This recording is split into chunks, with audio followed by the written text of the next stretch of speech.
राज, पोरांनी गर्जना दिल्या नाही तर एवढ्यात तुमच्या नावाच्या. पोरं इसरली वाटतं तुम्हासनी. शिवजयंतीला कसं तुमचंच गाणं गातात, तुमचंच कौतुक करतात. म्हणतात आम्ही शिवबा राजाचं भक्त, आणि मग म्हणतात आम्ही शिवबा राजाचं भक्त. पण आजोबात मागं पुढं बघत नाहीत, सांडताना एकमेकाचं जातीवादापायी रक्त.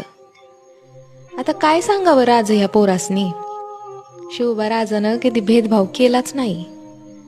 आपल्या सैन्यात 18 पगड जाती जमाती, आणि प्रत्येक जातीचा तुम्हाला बी लई आदर. लोकांनी चांगलाच डाव साधला, आणि स्वराज्यात जातीवाद मात्र वाढला.